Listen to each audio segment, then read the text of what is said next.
É Cristo chamando, chama por ti e por mim.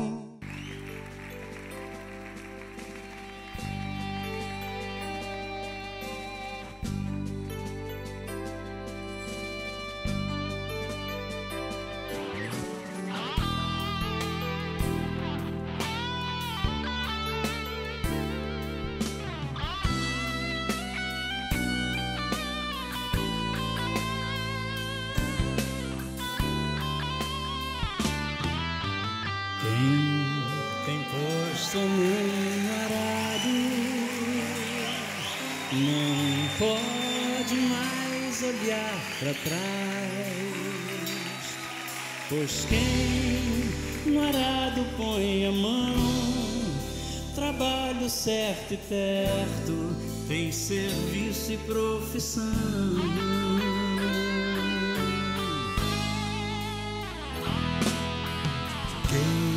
Tem posto a mão no arado,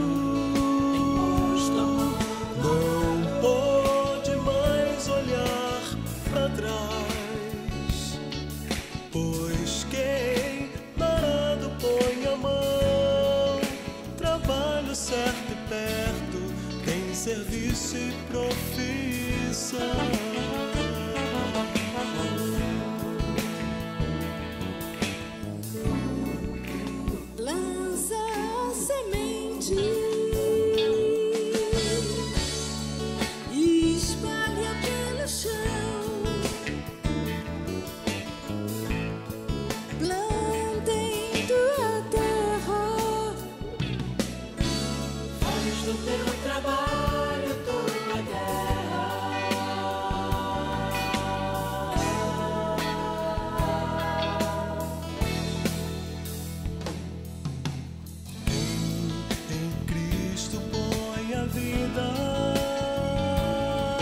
Não pode mais olhar para trás, não, pois quem ao mestre deu a mão, trabalho certo e perto, tem serviço e profissão.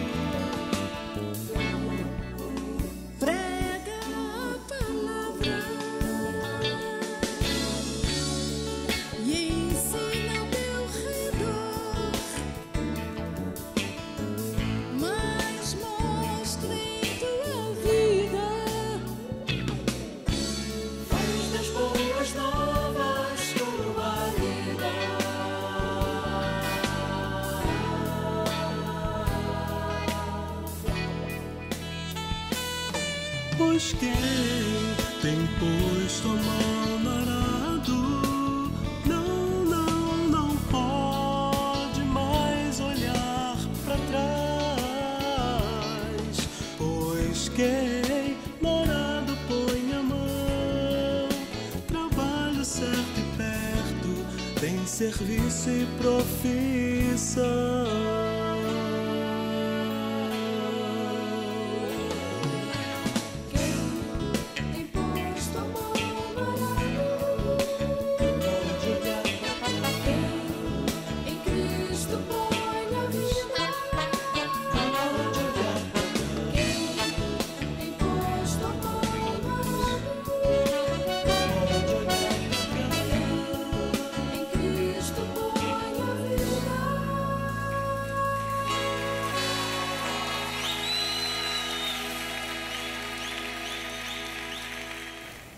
Louvado seja o nome do nosso Senhor e Salvador Jesus Cristo. Opção para a vida nesta manhã de quarta-feira, hoje 2 de janeiro de 2019. Estamos inaugurando o ano novo, novinho em folha, como eu costumo dizer.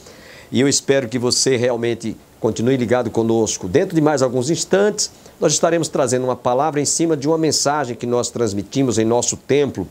A supremacia de Cristo segundo as Escrituras Sagradas. Este vai ser o tema da mensagem que estaremos pregando hoje a primeira parte e amanhã estaremos dando a conclusão. Portanto, espero que você continue com seu coração aberto e receptivo para receber a palavra de Deus. Quero lembrar aos nossos estimados telespectadores que nós continuamos 2019 contando primeiro com as vossas orações. Com certeza, ore pelo programa para que nós tenhamos condições de estar aqui todas as manhãs ministrando a palavra de Deus. E também colabore, contribua, participe, ajudando a manter este programa no ar. Não tem sido fácil. Este ano nós estaremos completando, pela graça e pela bondade e pelas misericórdias de Deus, 28 anos que estamos no ar. Não tem sido fácil. Tivemos um ano muito difícil, muito turbulento, muita gente desempregada, muita gente sem condições de ajudar o nosso programa, mas mesmo assim nós atravessamos mais um ano e estamos agora contando com as vossas orações para que nós permaneçamos no ar. É bom que você nos ajude colaborando para que o programa permaneça no ar. Não deixe esta chama se apagar. Como você pode fazer a sua contribuição? Através da Livraria Manancial, você que reside em Campina Grande, fica por trás das lojas Olacante, no centro da cidade. Se você mora em outra cidade e deseja nos ajudar, você pode mandar pela agência bancária, Banco do Brasil, agência 3331/meia dúzia. Repetindo, agência Banco do Brasil, 3331/meia dúzia. Conta corrente, 7551/5. 7551/5. Nós ficaremos imensamente agradecidos a você, telespectador, que quer nos ajudar a manter este programa no ar neste ano que estamos recebendo. Nesse instante, sem perda de tempo, quero deixá-los com a primeira parte desta mensagem que nós transmitimos sobre a supremacia de Cristo segundo as Escrituras Sagradas.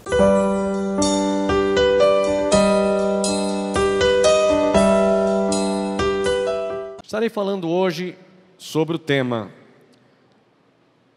a supremacia de Jesus nas Escrituras, baseado na carta do escritor sagrado aos Hebreus, capítulo 1, versículos de 1 a 4. Nós vamos ler esta escritura, a supremacia de Jesus nas Escrituras. Mais uma vez, a supremacia de Jesus nas Escrituras. Embora esse sermão esteja mais para ser um sermão doutrinário, para nossa edificação, para o nosso crescimento e esclarecimento a respeito desta temática, mas nós também temos um cunho não apenas doutrinário, evangelístico. Em nosso calendário foi, portanto, essa data marcada. Vamos ler o texto? Mesmo sentados, Hebreus 1, de 1 a 4. Havendo Deus, outrora, falado muitas vezes e de muitas maneiras aos pais pelos profetas, nestes últimos dias nos falou pelo Filho, a quem constituiu herdeiro de todas as coisas, pelo qual também fez o universo. Ele é o resplendor da glória e a expressão exata do seu ser, sustentando todas as coisas pela palavra do seu poder. Depois de ter feito a purificação dos pecados, assentou-se à direita da majestade nas alturas, tendo-se tornado tão superior aos anjos, quanto herdou mais excelente nome do que eles. Amém? Amém? Segundo domingo de dezembro foi uma data escolhida para se celebrar e comemorar o dia da Bíblia. As pessoas não conhecem e nem sabem dar o devido valor à palavra de Deus, pelo fato de não conhecerem a história deste livro. Muitos, por ignorância espiritual, por ignorância religiosa e falta de esclarecimento, chegam a fazer declarações absurdas sobre a Bíblia. Chegam a dizer, como eu já ouvi, papel cabe tudo. Outros, mais desinformados, dizem, olha, ler a Bíblia para entendê-la e compreendê-la como ela é, pessoa que for querer se esforçar para conhecer vai ficar doido. A minha mãe ouvia isso na época e passou isso para a gente. Olha, quem for ler a Bíblia, tentar ler a Bíblia, vai terminar ficando doido do juízo. Depois que eu me converti, eu aprendi que o profeta diz lá em Jeremias, que quem acertar este caminho, mesmo que seja doido, nem os loucos errarão. Que diferença, né? Nem os loucos errarão este caminho. Mas dizem tudo, papel cabe tudo. Outros dizem, não está vendo que Deus vai descer do céu, com a mão dele escrever um livro que diz ser a Bíblia? Ou produzir um livro como a Bíblia? Mas eu quero nesta noite tentar aqui trazer algumas informações na introdução desta mensagem, que o que mais me empolga quando eu estudo a Bíblia é que nós aprendemos através da história que passaram-se 16 séculos, 1.600 anos passaram-se para que a Bíblia fosse compilada, para que a Bíblia fosse escrita. E diga-se de passagem, 16 séculos distribuído durante esses 16 séculos em regiões geograficamente diferentes. Ora, um escritor estava, suponhamos aqui para a gente no Brasil entendermos isso, estava lá em São Paulo, passado alguns anos mais tarde, o outro deu continuidade ao que ele recebeu por revelação, morando em Porto Alegre, no Rio Grande do Sul. Passado mais alguns séculos depois, sem se conhecerem o outro geograficamente, lá no Amazonas, eu estou citando apenas ilustrativamente, falando para que a gente entenda como a Bíblia foi escrita. Região da Mesopotâmia, parte naquela região da Judéia, Samaria, no Antigo Testamento, lá no Egito. Olha, gente, é coisa para a gente ficar assim, meu Deus, como é que pode a Bíblia ter sido escrita por 16 séculos, escritores vivendo em épocas diferentes, cultura diferente, língua diferente, ora escrita em hebraico, ora em aramaico, ora em grego? Só pode ser um livro divino, porque segue uma sequência lógica, sem haver nenhuma incoerência, sem haver nenhuma contradição. É como se fosse um quebra-cabeça. Depois de ser formada, todas as pedrinhas formam uma grande imagem, uma gravura. Assim é a Bíblia. Cultura diferente, época diferente, língua diferente. 16 séculos, ora profetas morreram, outros ainda iam nascer, deram continuidade durante 16 séculos. Gente, para terminar essa parte aqui, eu entendo que a Bíblia, para ser entendida, exige. Eu não posso, racionalmente falando, admitir que não tenha um ser perfeito,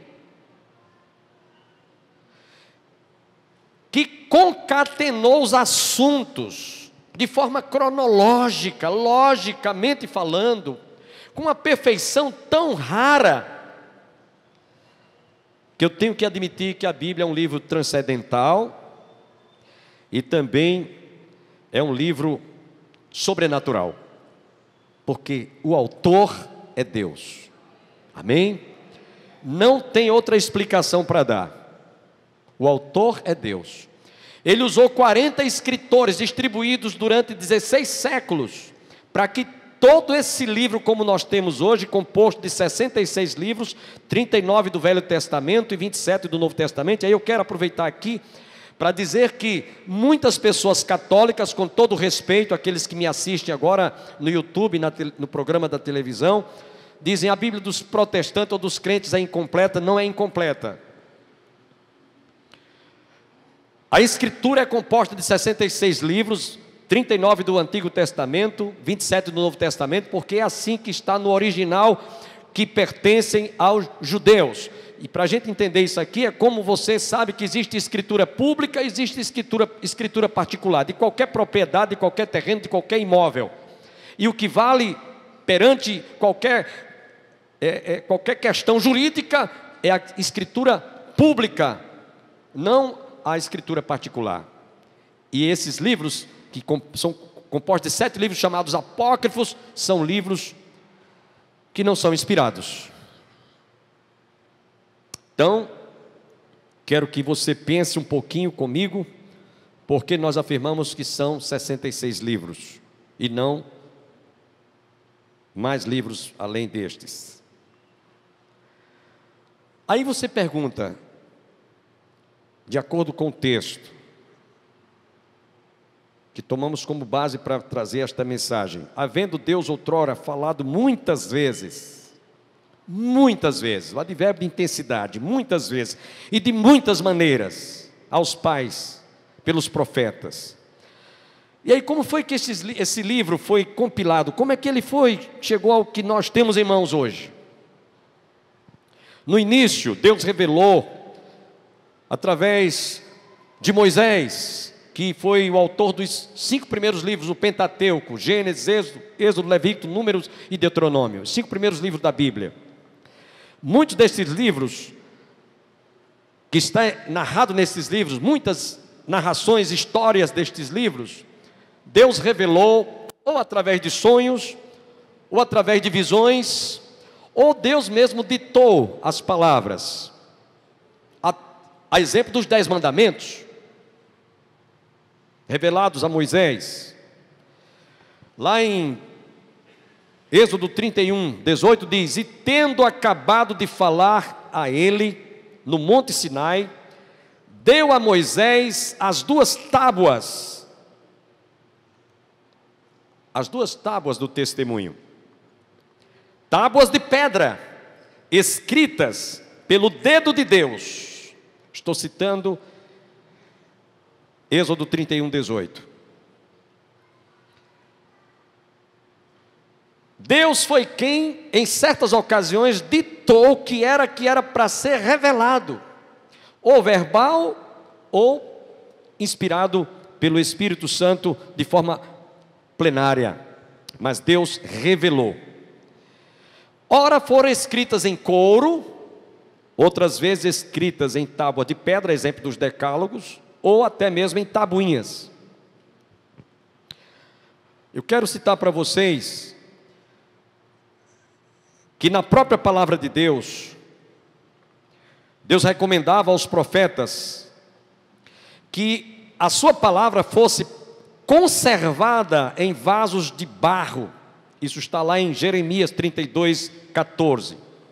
Assim diz o Senhor dos Exércitos, o Deus de Israel: toma esta escritura da compra, tanto a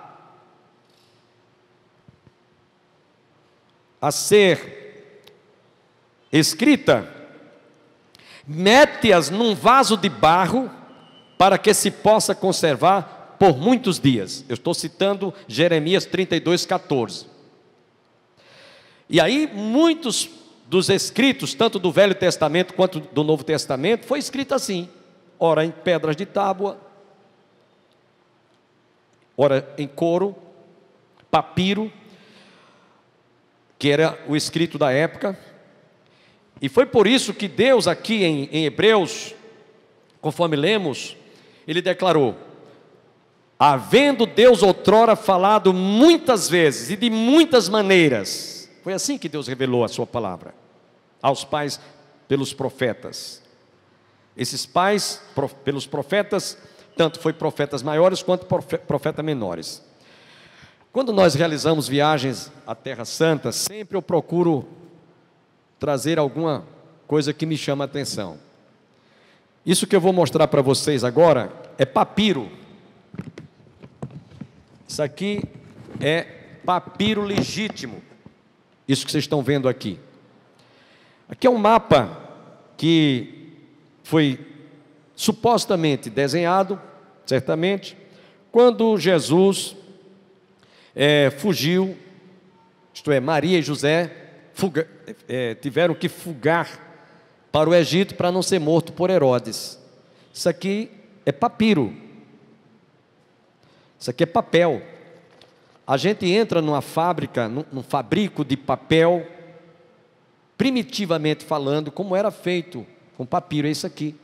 Muitas partes das escrituras, como nós temos hoje, foi escrita assim, como esse papel aqui. Isso aqui é papel. A gente vê como é feito isso aqui lá.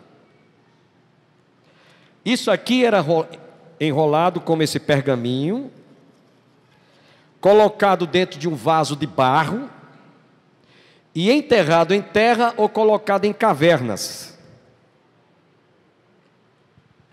Por isso, o escritor sagrado diz: havendo Deus outrora falado muitas vezes e de muitas maneiras aos pais pelos profetas, era assim que era escrito. Existe naquela região da Judeia umas grutas chamada Qumran, e a gente já esteve lá também. Lá foram escritos manuscritos escritos em couro de camelo. E houve um fato interessante.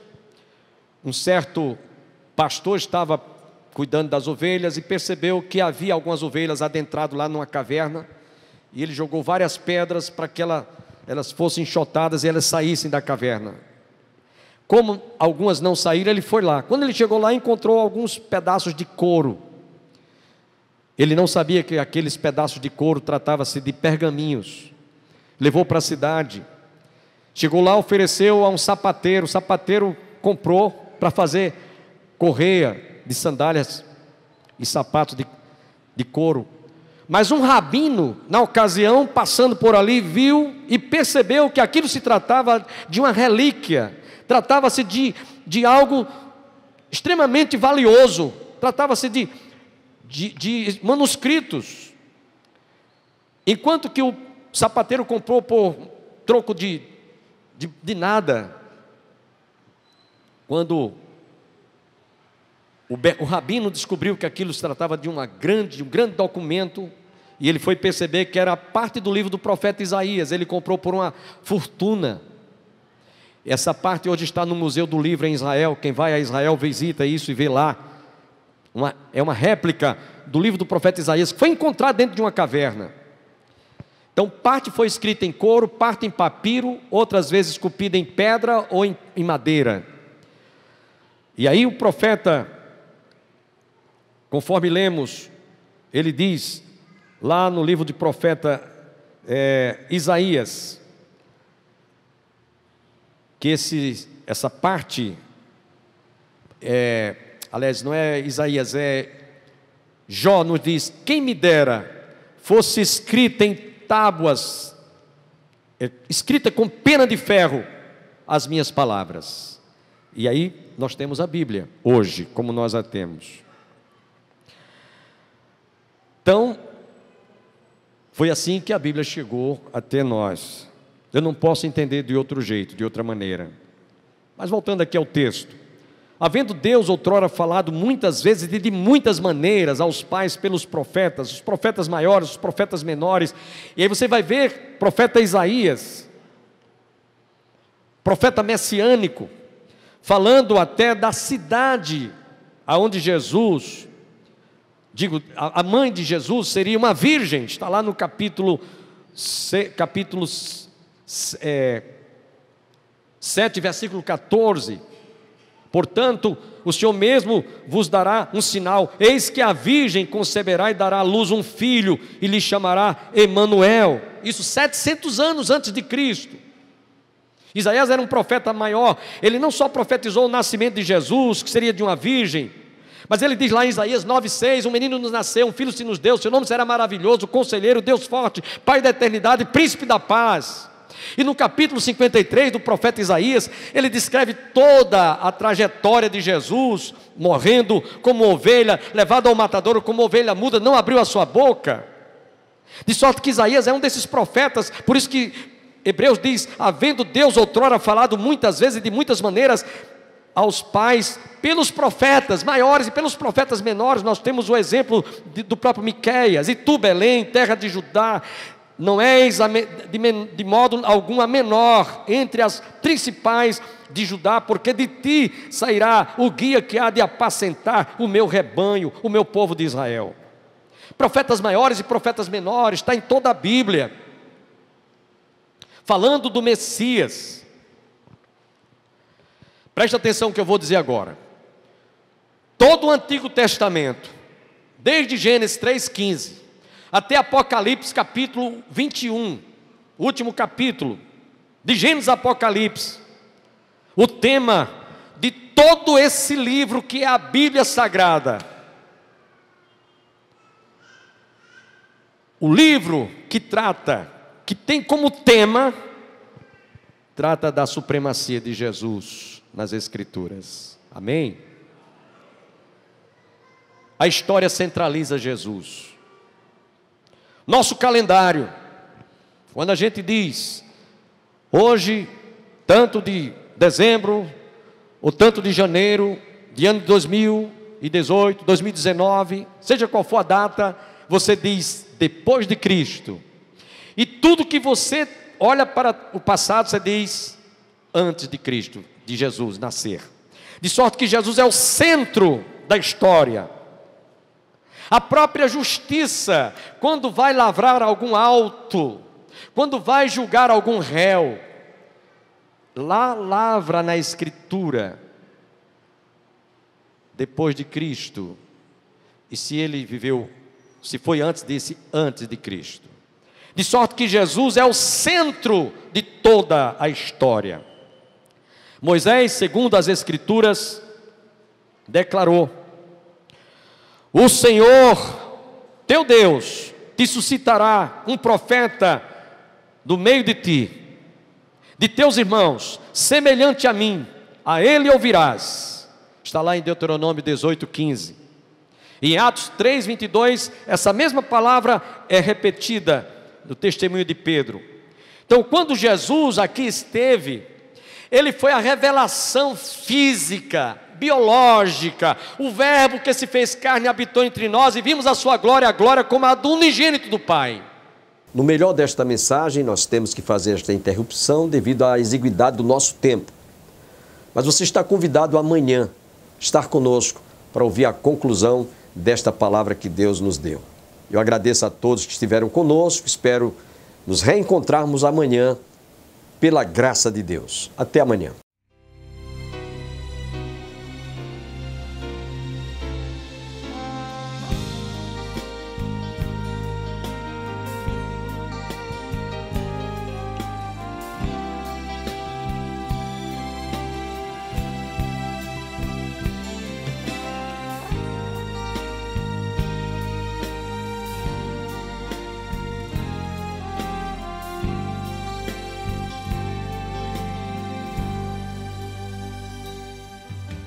Ó Pai, eu queria tanto ver o meu Senhor descer, vindo me encontrar.